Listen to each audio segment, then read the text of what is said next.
Hello అండి అందరికీ. America నుండి ఇండియాకి మా ప్రయాణం ఎపిసోడ్ 3కి వెల్కమ్. స్కూల్స్. గత సంవత్సరం రోజులుగా నన్ను చాలామంది చాలాసార్లు అడిగిన క్వశ్చన్. మీరు ఇండియాలో స్కూల్స్ ఎలా సెలెక్ట్ చేసుకున్నారు? పిల్లలకి ఏ కరికులం తీసుకున్నారు? అండ్ స్కూల్స్లో లాంగ్వేజెస్ వల్ల పిల్లలు ఇబ్బంది పడడం లేదా అని. సో నేను నా ప్రీవియస్ వీడియోస్లో నేను ఆల్రెడీ చెప్పాను, నేను ఐబీ కరికులం తీసుకున్నాను అని. అండ్ ఐబీ కరికులం ఎలా హెల్ప్ అవుతుంది అండ్ పిల్లలు లాంగ్వేజెస్లో ఇబ్బంది పడడం లేదా అనే దాని గురించి నేను ఎక్స్ప్లెయిన్ చేస్తాను. అండ్ మనందరికీ తెలుసు, ఇండియాలో state board syllabus, central board and ICSC and IB, IGCSE ఈ కరికులమ్స్ అన్నీ అవైలబుల్గా ఉన్నాయి. And state board, central board ఎలా ఉంటుంది అనేది మీకు ఐడియా ఉంటుంది. అండ్ ఐసిఎస్సి కూడా మోస్ట్లీ చాలామందికి తెలిసి ఉంటుంది. కిడ్స్ ఎవరైనా కాన్సెప్ట్ ఓరియంటెడ్, ఇంకా డీప్ ఎనఫ్ స్టడీ చేయాలి అండ్ లాంగ్వేజెస్లో బాగా ఎక్స్పర్టైజ్ అవ్వాలి అనుకున్న వాళ్ళు ఐసిఎస్సి ప్రిఫర్ చేస్తారు. And central board and state board ఎలా ఉంటాయి? సెంట్రల్ బోర్డ్ తీసుకోవాలి అనుకున్న వాళ్ళు ఏంటి అని అంటే, కొంచెం కాన్సెప్ట్ ఓరియంటెడ్ బాగుంటుంది. అండ్ ఈ జేఈ అండ్ నీట్ ఎగ్జామ్స్కి ప్రిపేర్ అవ్వాలి అనుకున్న వాళ్ళకి సిబిఎస్ఈ బెస్ట్ ఫిట్ అని నేను చెప్తాను, as per my research. And state board syllabus ఏంటి అని అంటే, మనకి ఇండియాలో ఒక్కొక్క స్టేట్లో ఒక్కొక్క లోకల్ లాంగ్వేజ్ అనేది ఉంటుంది. సో ఆ పర్టికులర్ స్టేట్కి సంబంధించి వాళ్ళు ఆ సిలబస్ని డిజైన్ చేసుకొని ఉంటారు. సో ఇప్పుడు మనము అదర్ కంట్రీస్ నుంచి ఇక్కడికి మూవ్ అయినప్పుడు, మనం లెట్స్ సే కర్ణాటకలో కన్నడ అనేది కంపల్సరీగా చదవాల్సి వస్తుంది స్టేట్ బోర్డ్లో. అసలు కన్నడ అంటే ఏంటో తెలియని కిడ్స్ని తీసుకొచ్చి స్టేట్ బోర్డ్ సిలబస్లో జాయిన్ చేస్తే వాళ్ళు చాలా ఇబ్బంది పడతారు. సో మనకున్న ఆప్షన్ ఏంటి? స్టేట్ బోర్డ్ మనం తీసుకోలేము. అండ్ సెంట్రల్ బోర్డ్లో కూడా హిందీ అనేది ఒక compulsory language. Same again local లాంగ్వేజ్తో ఎలాంటి ఇబ్బంది అయితే ఫేస్ చేస్తారో, హిందీతో కూడా మోస్ట్ ఆఫ్ ది పీపుల్కి అదే ప్రాబ్లం ఉంటుంది.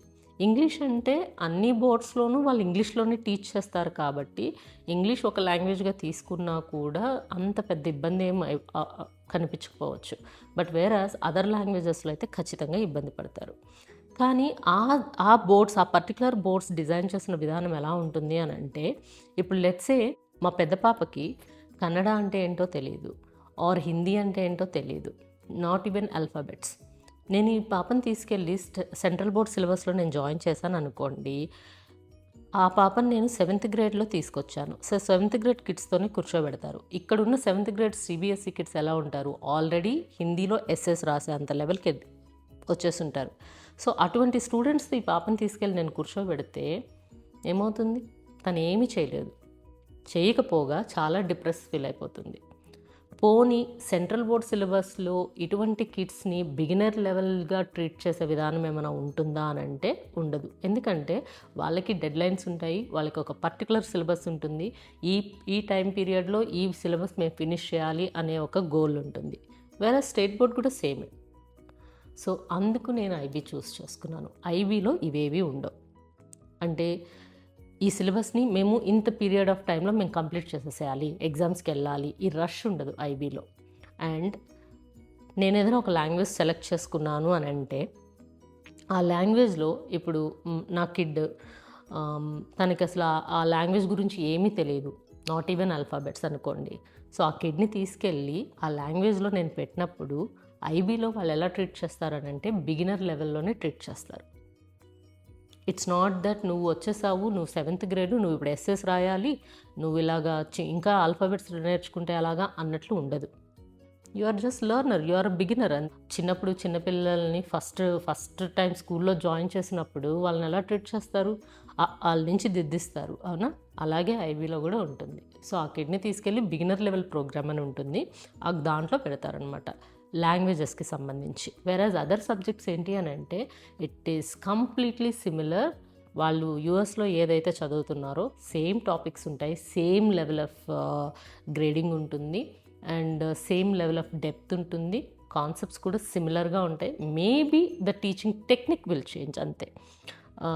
అది డిపెండ్స్ స్కూల్ని బట్టి, టీచర్స్ని బట్టి ఉంటుంది. వాళ్ళు టీచ్ చేసే విధానం కొంచెం అటు ఇటుగా ఉండొచ్చేమో కానీ, బట్ నేర్చుకునే కాన్సెప్ట్స్ కానివ్వండి అవంతా కూడా సేమ్ ఉంటుంది. సో అందుకని నేను ఐబీ చూస్ చేసుకున్నాను. సో ఈ ఐబీ ఏంటి అని అంటే, ఇంటర్నేషనల్ బ్యాక్లరేట్ అంటారు. If in case pronunciation wrong అయితే ప్లీజ్ సారీ. ఇదేంటి అని అంటే, ఈ గ్లోబల్ స్కూల్స్ లైక్ ఏ కంట్రీలో ఉండైనా సరే ఈ ఐబీ కరికులంని మీరు చదివినప్పుడు అదర్ కంట్రీకి వెళ్ళి మీరు మీ కాలేజ్ ఆర్ అదర్ యూనివర్సిటీస్లో మీరు చదవాలి అనుకుంటున్నప్పుడు దెన్ మీకు ఎటువంటి ప్రాబ్లం ఉండదన్నమాట ఫ్యూచర్లో. వాళ్ళు స్కోర్ చేసే విధానం కానివ్వండి, అంటే ఓవరాల్ స్కోరింగ్ కానివ్వండి, అంతా కూడా సిమిలర్గా ఉంటుంది ఐబీలో.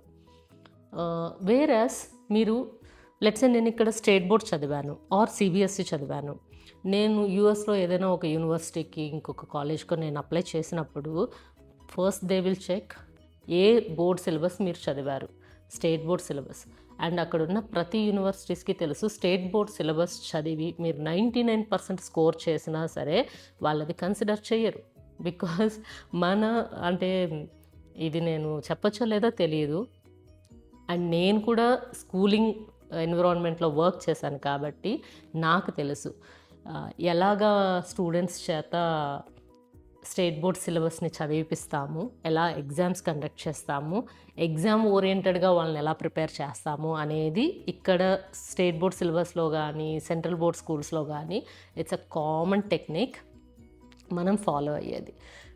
జస్ట్ ఎగ్జామ్స్ వస్తున్నాయి, ఈ ఎగ్జామ్కి ఈ సిలబస్ ఉంటుంది, ఇది చదవాలి. ఇట్ డజంట్ మ్యాటర్ అది స్టూడెంట్కి అర్థమవుతుందా అర్థం కావట్లేదా అనేది కాదు.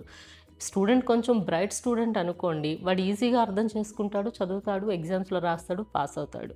ఒకవేళ కొంచెం స్లోగా మూవ్ అయ్యే స్టూడెంట్ అయితే వాడికి టైం పడుతుంది అది అర్థం చేసుకోవడానికి. ఆ టైం ఆ స్కూల్స్ ఇవ్వవు. అది నేను వాళ్ళని బ్లేమ్ చేయను, ఎందుకంటే ఆ సిలబస్ డిజైన్ చేసిన విధానమే అలాగుంటుంది. స్టేట్ బోర్డ్ కానివ్వండి, సిబిఎస్ఈ కానివ్వండి.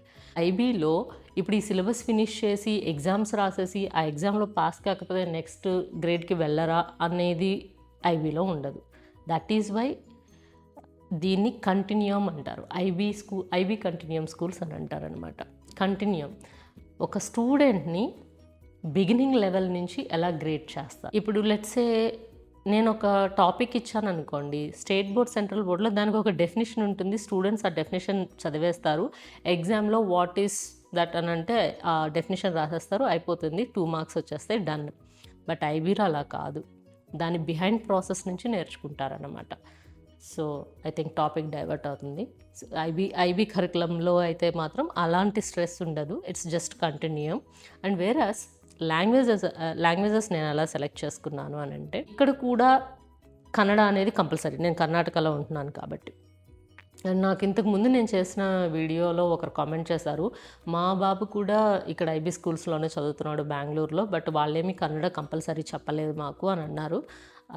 నాకు అది ఐడియా లేదండి, ఎందుకంటే నాకు తెలిసినంత వరకు నేను అప్రోచ్ అయిన స్కూల్స్ అన్నీ కూడా కన్నడ కంపల్సరీ అనే చెప్పారు. బట్ అది ఫస్ట్ లాంగ్వేజ్గా పెట్టుకుంటారా, థర్డ్ లాంగ్వేజ్గా పెట్టుకుంటారా అనేది it's up to you. So Kannada మాత్రం కంపల్సరీగా ఉండాలి. ఫస్ట్ అండ్ సెకండ్ లాంగ్వేజెస్లో మీరు ఆప్షన్స్ తీసుకోవచ్చు. నేనైతే ఇంగ్లీష్ అండ్ ఫ్రెంచ్ తీసుకున్నాను ఇద్దరు పిల్లలకి. సో ఫస్ట్ లాంగ్వేజ్ ఇంగ్లీష్ ఉంటుంది, సెకండ్ లాంగ్వేజ్ ఫ్రెంచ్ ఉంటుంది, థర్డ్ లాంగ్వేజ్ కన్నడ ఉంటుంది. అగైన్ కన్నడ కూడా నా ఇద్దరు పిల్లలు కూడా బిగినర్ లెవెల్ ప్రోగ్రాంలోనే ఉన్నారు. They are still learning alphabets. Let's say మీ పిల్లలు below 5 years or below 5th grade లోపల మీరు మూవ్ అవుతున్నారు, అంత పెద్ద కష్టమేమీ ఉండదు, ఎందుకంటే పిల్లలు ఈజీగా అడాప్ట్ అయిపోతారు అండ్ ఈజీగా వాళ్ళు మేనేజ్ చేసేస్తారు లాంగ్వేజెస్కి సంబంధించి. వాళ్ళని తీసుకొచ్చి మీరు బిగినర్ లెవెల్ ప్రోగ్రాంలో పెట్టినా కూడా వాళ్ళ ఆల్ఫాబెట్స్ నేర్చుకోవడం కానివ్వండి, అదర్ కిడ్స్తో ఎందుకంటే ఇక్కడ అదర్ కిడ్స్ కూడా అదే లెవెల్లో ఉంటారు. ఇక్కడ ఏమీ అదర్ కిడ్స్ ఎస్ఎస్ రాసేసే లెవెల్లో ఉండరు, ఎవరో 1 or 2 ఉంటారు అంతేగాని మిగతా పిల్లలందరూ కూడా సిమిలర్ అదే రేంజ్లో ఉంటారు. అంటే నేను చూసినంత వరకు, correct me if I'm wrong, but mostly అలాగే ఉంటారు. సో వాళ్ళకి ఎటువంటి ప్రాబ్లం అనిపించదు. బట్ వేరస్ మీరు ఒక టీనేజర్ని తీసుకొస్తున్నారనుకోండి, లెట్స్ 6th grade నుంచి 10th grade లోపల కిడ్ ఎవరైతే ఉన్నారో వాళ్ళని మీరు ఆ టైంలో మీరు మూవ్ అవుతున్నారు అనుకున్నప్పుడు లాంగ్వేజెస్ విషయంలో కొంచెం మీరు స్కూల్ని కొన్ని క్వశ్చన్స్ అడగాల్సి ఉంటుంది. ఏమేమి క్వశ్చన్స్ అడగాలి అని అంటే, లోకల్ లాంగ్వేజ్ ఏంటి, అది కంపల్సరీనా? ఎందుకు చెప్తున్నానంటే అన్ని ఐబీ స్కూల్స్ కూడా లోకల్ లాంగ్వేజ్ని ప్రిఫర్ చేయకపోవచ్చు. లైక్ నేను చెప్పాను కదా లాస్ట్ వీడియోలో ఒక మెసేజ్ పెట్టారని, సో అటువంటి స్కూల్స్ కూడా ఉంటాయి. సో అడగండి ఫస్ట్, ఏ లాంగ్వేజ్ మీరు ప్రిఫర్ చేస్తారు. ఆ లాంగ్వేజ్కి మీరు బిగినర్ లెవెల్ ప్రోగ్రామ్ ఉందా, అంటే నా కిడ్కి ఆ లాంగ్వేజ్ గురించి ఎటువంటి అవగాహన లేదు, సో నేను తీసుకొస్తే మీరు మిగతా కిడ్స్ ఏ లెవెల్లో ఉన్నారో అదే లెవెల్లో మా కిడ్ని పెడతారా, లేకపోతే బిగినర్గా ట్రీట్ చేస్తారా అనేది మీరు అడగండి. And other languages as first and second లాంగ్వేజ్గా ఏం ఆప్షన్స్ ఉన్నాయి. కొన్ని స్కూల్స్ అయితే ఫ్రెంచ్, స్పానిష్, మ్యాండ్రిన్ ఇలా అదర్ లాంగ్వేజెస్ని ఇస్తారు. అండ్ కొన్ని స్కూల్స్ ఓన్లీ ఫ్రెంచ్ అలా ఫ్రెంచ్ అండ్ స్పానిష్ వరకే లిమిటెడ్ ఉంటాయి. సో మీరు అడగండి ఫస్ట్ లాంగ్వేజ్గా ఏది, సెకండ్ లాంగ్వేజ్గా ఏది. హిందీ కూడా ఉంటుంది, సో మీరు హిందీ కంఫర్టబుల్ అయితే హిందీ తీసుకోవచ్చు. మా పెద్ద పాప హిందీ తీసుకుంటాను అనింది. ఆల్రెడీ కన్నడ బిగినర్ లెవెల్ ప్రోగ్రాంలో ఉండి మళ్ళీ హిందీని కూడా బిగినర్ లెవెల్ ప్రోగ్రాంలో నాకు పెట్టడం ఇష్టం లేదు. అండ్ మా పెద్ద పాప ఆల్రెడీ కొన్ని ఫ్రెంచ్ క్లాసెస్ అటెండ్ అయింది యూఎస్లో ఉన్నప్పుడు. తనకి ఫ్రెంచ్ కొంచెం కంఫర్ట్ ఉంది కంపారిటివ్లీ, సో నేను అందుకని ఫ్రెంచ్ తీసుకున్నాను. అండ్ ఇక్కడ లాంగ్వేజ్ టీచింగ్ కూడా ఎలా ఉంటుంది అని అంటే, ఏదైనా ఒక కాన్సెప్ట్ మీరు లాంగ్వేజ్లో ఎక్స్ప్లెయిన్ చేసేటప్పుడు they'll explain it in English. వాళ్ళు ఇంగ్లీష్లోనే ఎక్స్ప్లెయిన్ చేస్తారు. ఇంగ్లీష్లోనే మీకు మొత్తం అంతా ట్రాన్స్లేషన్ అంతా కూడా ఇంగ్లీష్లోనే ఉంటుంది మీరు అర్థం చేసుకోవడానికి. అండ్ మీరు రాయగలిగినంత వరకే రాయండి అని అంటారు అనమాట. That is beginner level program. వాళ్ళు కిడ్స్ని లేదు నువ్వు ఈ గ్రేడ్ కిడ్వి, నువ్వు ఖచ్చితంగా ఈ లెవెల్లో ఉండాలి అన్న స్ట్రెస్ అయితే ఉండదు ఐబీలో. ఇది నేను ఐబీ గురించి రీసెర్చ్ చేసినప్పుడు నాకు తెలిసింది. And at the same time నేను పిల్లల్ని తీసుకొచ్చి ఐబీలో వేసినప్పుడు ఆ స్కూల్ దగ్గర నుంచి కూడా నేను చూసింది. నేను రీసెర్చ్ చేసేటప్పుడు ఒకటి రీసెర్చ్ చేసి పిల్లల్ని తీసుకొచ్చి స్కూల్లో జాయిన్ చేసినప్పుడు అరే ఇది ఇలా నేను అనుకోలేదు అన్న ఎక్స్పీరియన్స్ అయితే నాకు లేదు. నేను ఏదైతే ఐబీ స్కూల్స్ గురించి రీసెర్చ్ చేశానో సేమ్ అదే ఆ స్కూల్లో అదే ఫాలో అవుతుంది. అండ్ ఐ ట్రస్ట్ ఇండియాలో ఐ థింక్ 261 ఐబీ స్కూల్స్ ఉన్నాయి, 261 or 264. అన్ని స్కూల్స్ కూడా ఇదే ప్రాసెస్ ఫాలో అవుతాయి. సో మీరు ఏ స్టేట్కి వెళ్ళినా ఏ స్కూల్ చూస్ చేసుకున్నా కూడా సిమిలర్ ప్రాసెసే ఉంటుంది, వాట్ ఐ బిలీవ్. సో మీకు ఆ ప్రాబ్లం ఉండదని నేను అనుకుంటున్నాను. అండ్ మీరు స్కూల్స్ సెలెక్ట్ చేసుకునేటప్పుడు కూడా అన్ని ప్రోగ్రామ్స్ అవైలబుల్ ఉన్నాయా లేదా అనేది సెలెక్ట్ చేసుకోండి. ప్రోగ్రామ్స్ అంటే ఐబీలో పీవైపీ, ఎంవైపీ, డిపి అండ్ సిపి ఈ 4 ప్రోగ్రామ్స్ ఉంటాయి. పీవైపీ అంటే టిల్ 5th grade. కొన్ని స్కూల్స్కి ఈ అన్ని ప్రోగ్రామ్స్కి సంబంధించి అఫిలియేషన్ ఉండకపోవచ్చు, ఆర్ఎల్స్ రిజిస్ట్రేషన్ ఉండకపోవచ్చు. కొన్ని స్కూల్స్లో ఏంటంటే పర్టికులర్లీ పీవైపీకి మాత్రమే వాళ్ళకి అఫిలియేషన్ ఉండొచ్చు. అంటే పీవైపీ ప్రోగ్రామ్కి సంబంధించిన మాత్రమే వాళ్ళు ఐబీ ఇవ్వగలరు, మిగతావేవి వాళ్ళు ఇవ్వలేకపోవచ్చు. మీరు రైట్ ఫ్రమ్ పీవైపీ నుంచి సిపి వరకు మీ కిడ్నీ ఐబీలోనే పెట్టాలి అనుకుంటే దెన్ చెక్ వాళ్ళకి అన్ని ప్రోగ్రామ్స్కి సంబంధించి అఫిలియేషన్ ఉందా లేదా, అది completely IB curriculum, IB continuum స్కూలా కాదా అనేది ఫస్ట్ చెక్ చేసుకొని స్కూల్ని ఖచ్చితంగా అడిగి లాంగ్వేజెస్ గురించి డీటెయిల్స్ తీసుకొని తర్వాత ప్రొసీడ్ అవ్వండి. నేను హైదరాబాద్లో ఏమేమి స్కూల్స్ ఉన్నాయనేది నాకు ఐడియా లేదు. డెఫినెట్గా ఐబీ స్కూల్స్ ఉంటాయి, బట్ నేమ్స్ నాకు తెలియదు. ఎందుకంటే మేము బెంగళూరుకు మూవ్ అయ్యాం కాబట్టి నేను బెంగళూరులోనే రీసెర్చ్ చేశాను. బెంగళూరులో ఐబీ కంటిన్యూమ్ స్కూల్స్ ఏంటి, వాటి ఫీజ్ స్ట్రక్చర్ ఏంటి అనేది నేను డిస్క్రిప్షన్లో మెన్షన్ చేస్తాను, ప్లీజ్ చెక్. హైదరాబాద్ ఏరియాలో మేబీ ఈ ఫ్రాంచైజీ స్కూల్స్, ఇప్పుడు ఓక్రిడ్జ్ అనుకోండి, ఓక్రిడ్జ్ హైదరాబాద్లోనూ ఉంది, విజయవాడలోనూ ఉంది, అండ్ బెంగళూరులోనూ ఉంది, and there are other locations as well. అలాగా కొన్ని నేమ్డ్ స్కూల్స్ ఉంటాయి కాబట్టి అవి ఉంటాయి. లోకల్గా కొన్ని స్కూల్స్ కూడా కంప్లీట్ ఐబీ కంటిన్యూమ్ ప్రొవైడ్ చేసే ఉంటాయి. సో అవి అదర్ స్టేట్స్లో ఉన్నాయా లేదనేది నాకు తెలియదు.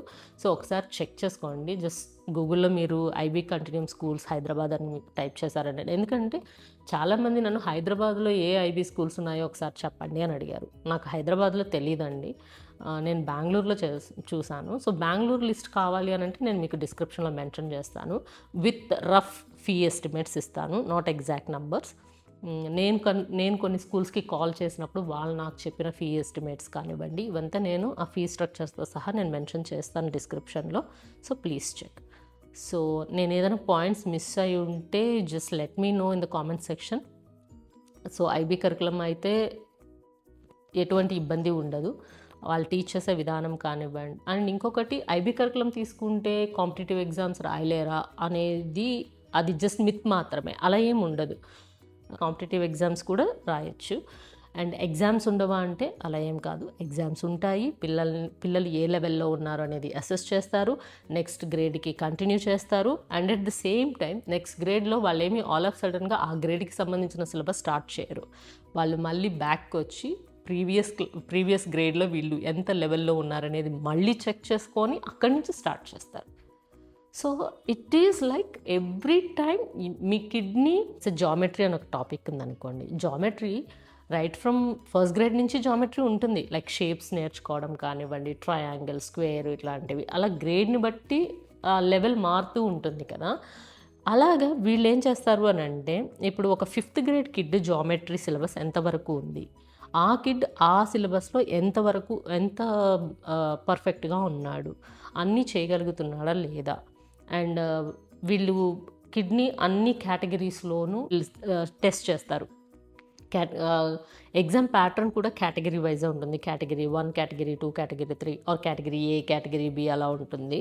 సో దాంట్లో ఏంటి అని అంటే అండర్స్టాండింగ్ స్కిల్స్, అసెస్మెంట్ స్కిల్స్, వీళ్ళు ఎంతవరకు అంటే దాన్ని నరేట్ చేయగలుగుతున్నారు, సాల్వ్ చేయగలుగుతున్నారు, అండ్ ఆ ఎబిలిటీ, థింకింగ్ ఎబిలిటీ ఎలా ఉంది, ఇవన్నీ కూడా టెస్ట్ చేస్తారు. ఇవన్నీ టెస్ట్ చేసి ఆ కిడ్ పర్ఫెక్ట్గా ఉన్నాడు అనుకుంటేనే నెక్స్ట్ లెవెల్ ఆఫ్ టీచింగ్ ఉంటుంది.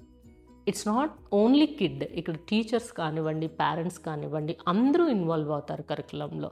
So that is the best part of IB. లాంగ్వేజెస్కి సంబంధించి ఫస్ట్, సెకండ్, థర్డ్ లాంగ్వేజెస్ మీరు first language and second language మీరు ఏది సెలెక్ట్ చేసుకుంటున్నారు, అండ్ థర్డ్ లాంగ్వేజ్ కొన్ని స్కూల్స్లో చెప్పాను కదా, ఆ పర్టికులర్ స్టేట్కి సంబంధించి స్టేట్ లాంగ్వేజ్ మ్యాండేటరీ ఉంటుంది, కొన్ని స్కూల్స్లో ఉండకపోవచ్చు. సో అది ఒకసారి మీరు స్కూల్ వాళ్ళతో కన్ఫర్మ్ చేసుకొని తీసుకోండి. అండ్ ఒకవేళ స్టేట్ లాంగ్వేజ్ కంపల్సరీ అయితే బిగినర్ లెవెల్ ప్రోగ్రామ్ ఉందా లేదా కిడ్కి అనేది make sure. If it is available then go ahead. So I think నేను అన్ని పాయింట్స్ కవర్ చేశాను అనుకుంటున్నాను. ఇఫ్ ఇన్ కేస్ నేను ఏదైనా మిస్ అయి ఉంటే just let me know in the comment section. నేను నా నెక్స్ట్ ఎపిసోడ్లో నేను డిస్కస్ చేస్తాను. Until then take care, bye bye.